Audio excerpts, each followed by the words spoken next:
அருட்பெரும் ஜோதி அருட்பெரும் ஜோதி தனிப்பெரும் கருணை அருட்பெரும் ஜோதி எல்லாம் செயல்கூடும் என் ஆணை அம்பலத்தே எல்லாம் வல்லான் தனையே ஏத்து.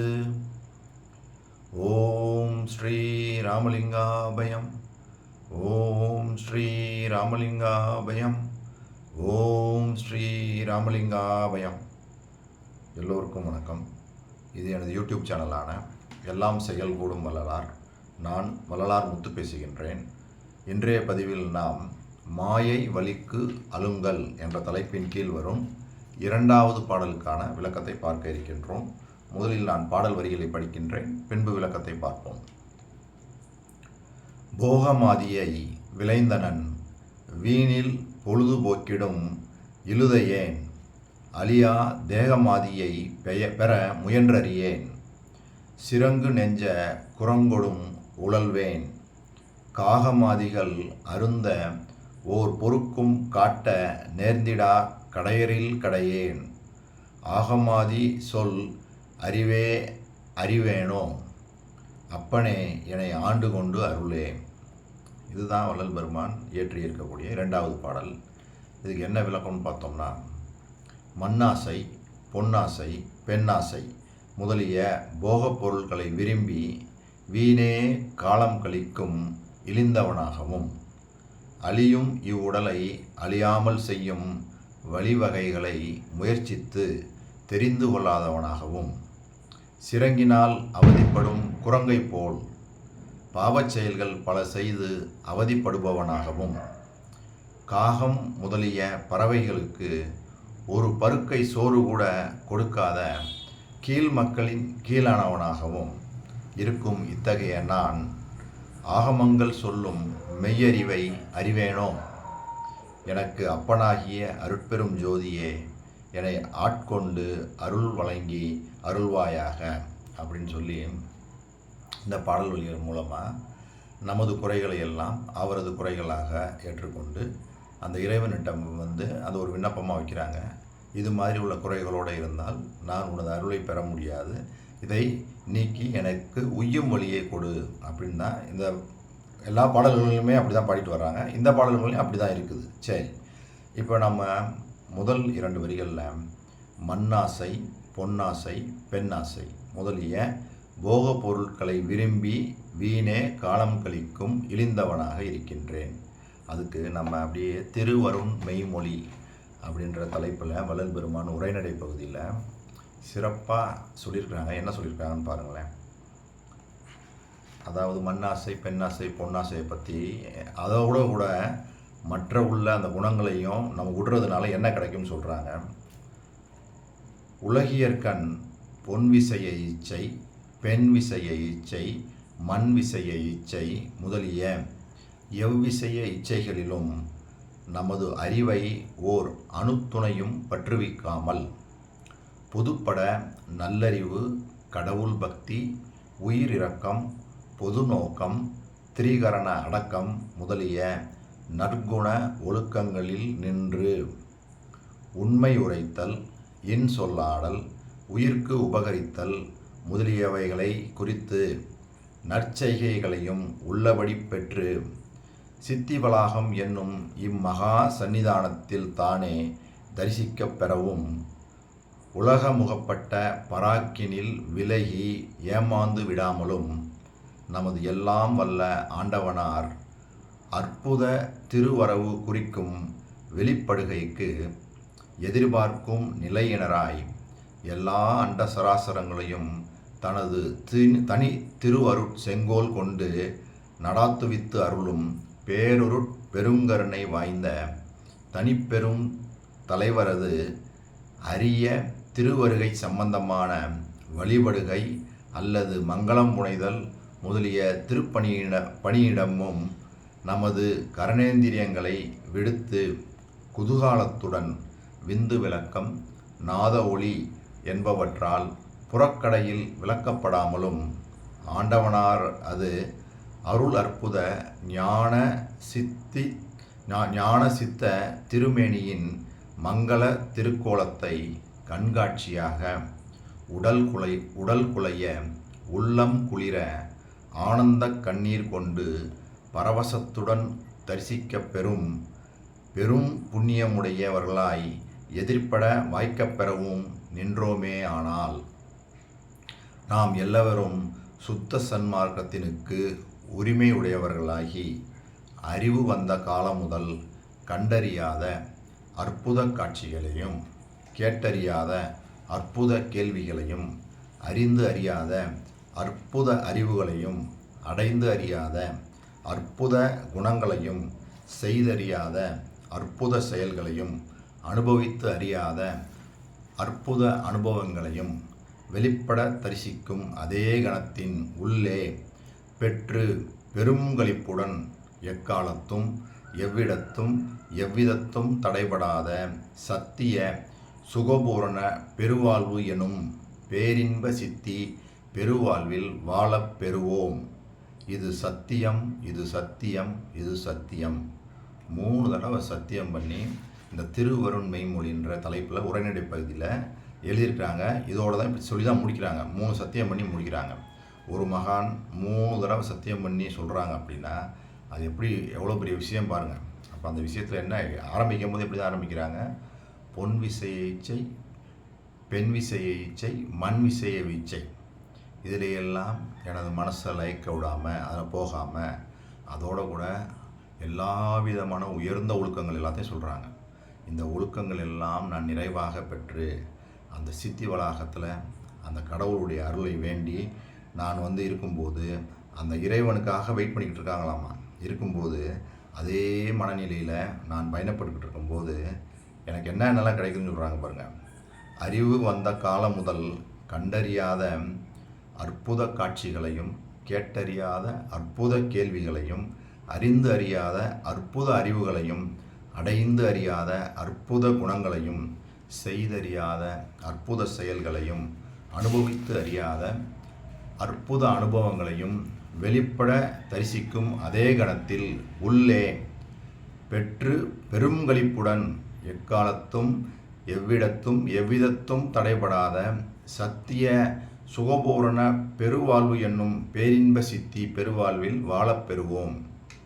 இது சத்தியம், இது சத்தியம், இது சத்தியம்.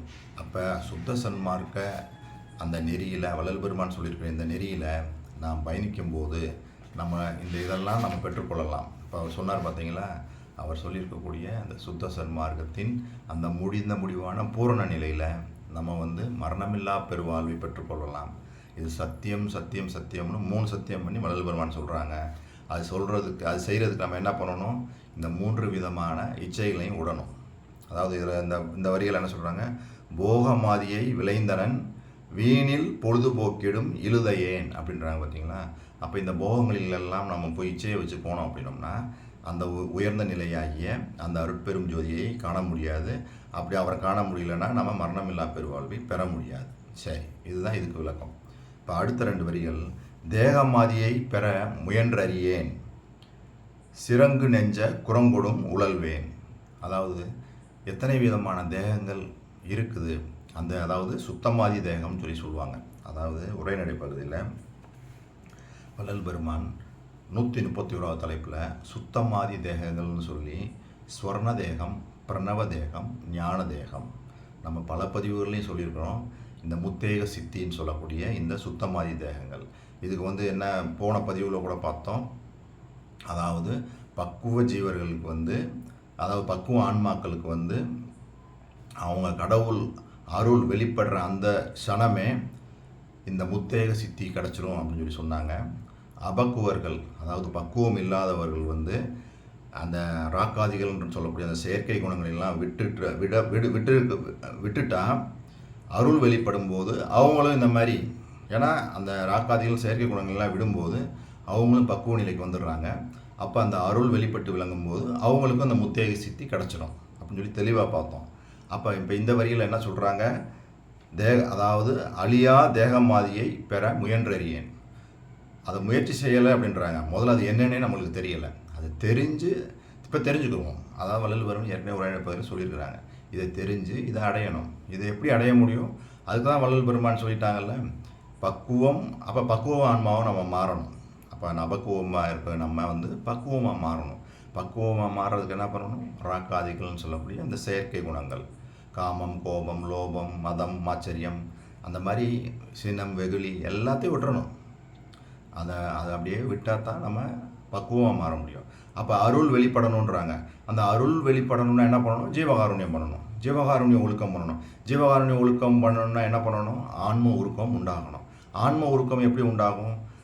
பிற ஜீவர்கள் படக்கூடிய அந்த துன்பங்களெல்லாம், பசி, கொலை, எளிமை, பயம், இதிலெல்லாம் பிற ஜீவர்கள் துன்பப்படுறதை பார்த்து ஆன்ம உருக்கம் உண்டாகும். அந்த ஆன்ம உருக்கத்தில் பழக பழக பழக அந்த காருண்யம் அதிகமாக அதிகமாக நம்மளுக்கு என்ன பண்ணணும்? கடவுளுடைய அருள் வெளிப்பட்டு விளங்குன்றாங்க.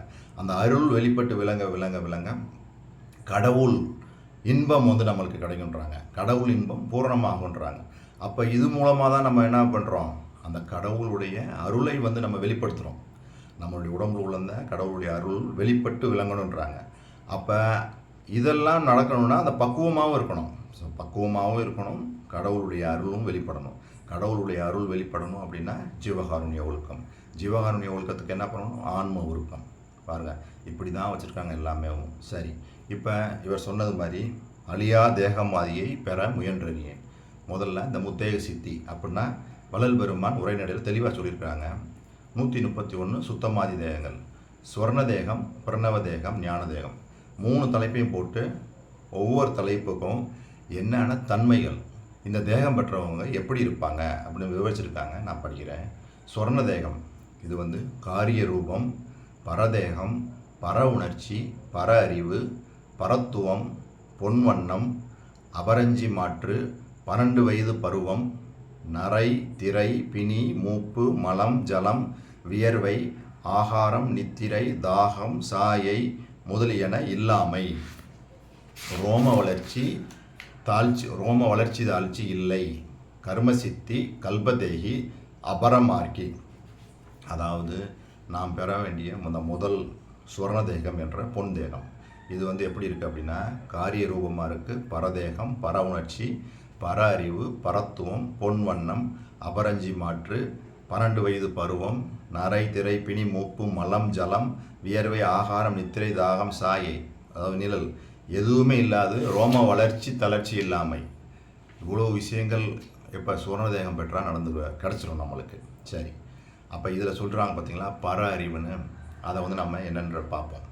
அதுக்கு இந்த 3க்குமே அறிவு சொல்லியிருக்காங்க. பர அறிவு, பரம்பரை அறிவு, பராபர அறிவு.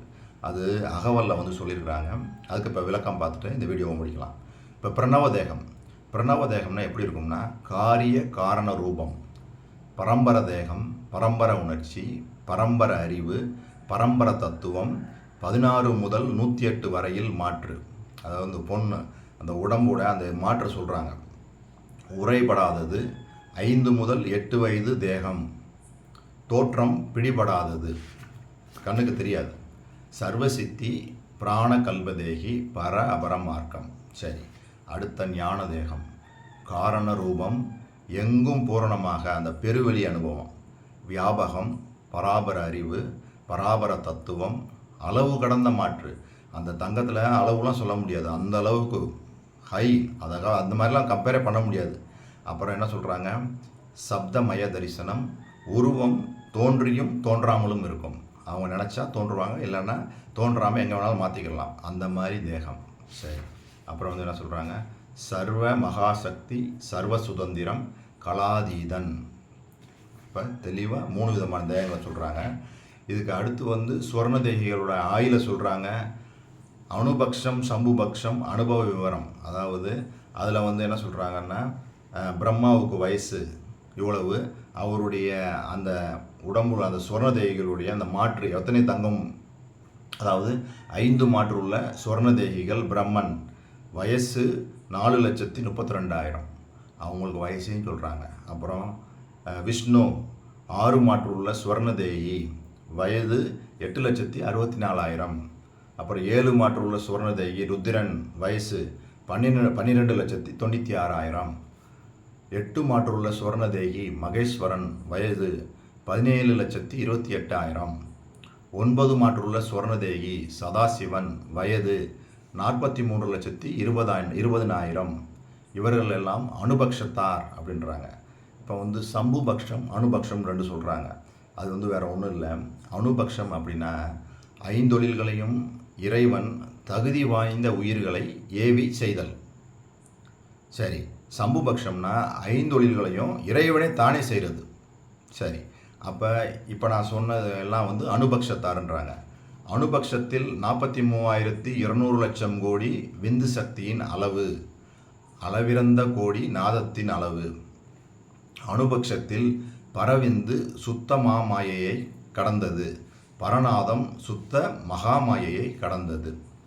சம்புபக்ஷத்தில் பிரம்மன், விஷ்ணு, ருத்ரன், மகேஸ்வரன், சதாசிவன், விந்து, நாதம், பரவிந்து, பரநாதம் என்பவற்றில் பிரம்மன், விஷ்ணு சுத்த மகாமாயையை கடந்த ஞான அனுபவ பேதம் அப்படின்னு சொல்லிட்டு, ருத்ரன்றது வந்து சித்த அனுபவம், மகேஸ்வரன் ஆனந்த அனுபவம், சதாசிவன் சத் அனுபவம், விந்து சிதானந்த அனுபவம், நாதம் சதானந்த அனுபவம், பரவிந்து சச்சிதானந்த அனுபவம், பரநாதம் சிவா அனுபவம். இவை ஒருவாறு முற்றும் சொல்லி உரைநடை பகுதியில் இவ்வளோ விளக்கமாக டீட்டெயில்ஸ் கொடுக்குறாங்க. இப்போ இந்த சுத்தமாதி தேகங்களில் நம்ம பார்த்தோம் சொர்ண தேகம், பிரணவ தேகம், ஞான தேகம். இதில் சொர்ண தேகம்ன்றது வந்து பர அறிவு, பிரணவ தேகம் பரம்பர அறிவு, ஞான தேகம் பராபர அறிவு அப்படின்னு சொல்லி சொல்கிறாங்கல்ல. இது அப்படியே அகவலில் பார்த்தீங்கன்னா வரிகள் 555லேருந்து 570 வரைக்கும் 16 வரிகளில் தெளிவாக சொல்லியிருக்கிறாங்க. இதெல்லாம் என்னன்னு சொல்லியிருக்கிறாங்க. நான் அந்த வரிகளை படிக்கிறேன் பாருங்களேன். உயிர் வெளியிடையே உரை கரும்பகுதி அயவெளி வகுத்த அருட்பெரும் ஜோதி. அதாவது இந்த உயிர் வெளி அப்படின்றது வந்து ஜீவன் இருக்கக்கூடிய இந்த ஸ்தானம், இதுதான் அந்த ஜீவாகாசம். இதைத்தான் வந்து சிற்சபைன்னு சொல்கிறாங்க. இந்த சிற்சபையிலே சொல்லுக்கு அடங்காத அருமையான பல அனுபவ வெளிகளை அடையுமாறு வகுத்த அருட்பெரும் ஜோதி. அப்போ இந்த சிற்சபைக்குள்ளே தான் இவர் சொல்லக்கூடிய இந்த பரம்பரம் பராபரம் இதெல்லாம் சொல்கிறாங்கல்ல, இதெல்லாம் இந்த சிற்சபையில் நம்ம பெறக்கூடிய அனுபவங்களை தான் சொல்கிறாங்க. அப்போ இந்த சுத்த தேகம், பிரணவ தேகம், ஞான தேகம்னா இந்த உள்ளுக்குள்ளே தான் நம்மளுக்கு வந்து இந்த அனுபவங்கள். அப்போ அது என்ன சொல்கிறாங்கன்னா, உயிர்வெளி அதனை உணர்கலை வெளியில் அயலற வகுத்த அருட்பெரும் ஜோதி. அப்போ இந்த உயிர்வெளி வந்து உணர்கலை வெளியில் தான் அந்நியமாக இருக்குன்றாங்க. அதாவது நம்ம எந்த அறிவுனால் இந்த வந்து சிற்சபையில் நம்ம அறிஞ்சு கொள்ளணுமோ அந்த அறிவை அறியாமல் இருக்கிறதுனால அது வந்து அந்நியமாக இருக்குது. அப்போ அதை நம்ம அறிஞ்சுக்கிறோமோ அந்த அறிவை அறிகிறதுக்காக அந்த முயற்சிகள்லாம் பண்ணும்போது அது நம்மளுக்கு சொந்தமாயிரும் அப்படின்றாங்க. அதுக்கு தான் வள்ளல் பெருமான் என்ன சொல்கிறாங்கன்னா, சிற்சபையும் பொற்சபையும் சொந்தமெனதாச்சு, தேவர்களும் மூவர்களும் பேசுவது என் பேச்சு, இச்சமய வாழ்வில் எனக்கென்ன இனி ஏச்சு, என் பிறப்பு துன்பம் எல்லாம் இன்றோடே போச்சு. எவ்வளோ தெளிவாக சொல்கிறாங்க பாருங்க. அப்போ சிற்சபையும் பொற்சபையும் சொந்தமாக்கிக்கிறணும் அப்படின்னா என்ன செய்யணும் அப்படின்னா, அதாவது எந்த அறிவை நாம் அறிய வேண்டுமோ அந்த அறிவை, அதாவது அந்த கலையை நாம் அறிந்து அவ்வெளி, அதாவது அதன் எல்லையை கண்டால் சிற்சபையானது அயல் என்ற நிலை மாறி சொந்தமானதாக விளங்குமாறு வகுத்த அருட்பெரும் ஜோதி. அப்போ சிற்சபையும் பொற்சபையும் சொந்தமாக்கி கொள்ளணும் அப்படின்றாங்க. சரி, அப்போ அந்த கலைவெளின்றது எப்படி இருக்குன்னா, கலைவெளி அதனை கலப்பரு சுத்த அலர்வெளி வகுத்த அருட்பெரும் ஜோதி. இந்த கலைவெளின்றது வந்து மனம், புத்தி, சித்தம், அகங்காரம் இதெல்லாம் இல்லாத அந்த சுத்த அலர்வெளியில் வந்து விளங்குது அப்படின்னு சொல்லி சொல்கிறாங்க. சொன்னவங்க சுத்த நல்வெளியை துரிசரு பரவெளி அத்திடை வகுத்த அருட்பெரும் ஜோதி. இந்த பரவெளின்றது வந்து துரிசுகள் எல்லாம் நீக்கப்பெற்ற, அதாவது அண்டத்துரிசு, அகிலத்துரிசு, பிண்டத்துரிசு, பேருயிர் துரிசு, இந்த எல்லா துரிசுகளிலும் நீங்கிய இடத்தில் பரவெளி அனுபவம் தோன்றும் அப்படின்றாங்க. அப்போ இந்த சுத்த நல்வெளி அப்படின்னு சொல்லக்கூடியது வந்து எங்கே இருக்குது அப்படின்னு சொல்லி பார்த்தீங்கன்னா, குற்றங்களை அகற்றுகின்ற பரவெளியில் சுத்தவெளி விளங்குமாறு வகுத்த அருட்பெரும் ஜோதி. சரி, அப்போ அந்த பரவெளிக்கு வந்துட்டாங்க. இந்த பரவெளி எங்கே இருக்குன்னா பரம்பர வெளியில் இருக்குன்றாங்க. அதாவது பரவெளி அதனை பரம்பர வெளியில் அரசுர வகுத்த அருட்பெரும் ஜோதி. பரம்னா மேலான அந்த இறைவன், பரம்பரம்னா ஆகாயம். தனக்குள்ளே மேலானதாக விளங்குகின்ற ஆகாயம் என்னும் சூன்யமான மோனவெளியிலே பரவெளியாகிய இறைவன் இருக்குமிடமானது பூரண ஆதிக்கத்துடன் விளங்குமாறு அமைத்த அருட்பெரும் ஜோதி. அப்போ அந்த பரமாகிய இறைவன் அந்த பரம்பரம் என்று சொல்லக்கூடிய ஆகாயம் என்னும் அந்த மௌன வெளியில் இருக்கிறாங்க அப்படின்னு சொல்லி சொல்கிறாங்க. அப்போ இந்த பரம்பரை வெளி எங்கே இருக்குது அப்படின்னா, பரம்பரை வெளியை பராபர வெளியில் அறந்தர வகுத்த அருட்பெரும் ஜோதி. பரம்னா சாஸ்திர ஞானம், பராபரம்னா அபரம்னா அனுபவ ஞானம். அப்போ இந்த பரம்பரை வெளியில் பரவெளி இருக்குன்னு சொன்னாங்க. இப்போ அந்த பரம்பரை வெளி சாஸ்திர ஞானம் அனுபவ ஞானமாகும் வெளியிலே பரம்பரை வெளியை குற்றமற அமைத்த அருட்பெரும் ஜோதின்னு சொல்கிறாங்க. சரி, இப்போ அதாவது இந்த பரம்பரை வெளி சாஸ்திர ஞானமும் அனுபவ ஞானமும் ஆகும் பராபர வெளியில் குற்றமற அமைந்திருக்குன்னு சொல்லி சொல்கிறாங்க. அப்போ இந்த பராபர வெளி என்ன அப்படின்னா, அதுதான் பெருவெளி. இந்த பெருவெளி தான் இந்த ஞானிகளால் பகரப்பட்ட, அதாவது கூறப்பட்ட பெருவெளி. அதனுள் உள்ளவாறு வகுத்த அருட்பெரும் ஜோதி.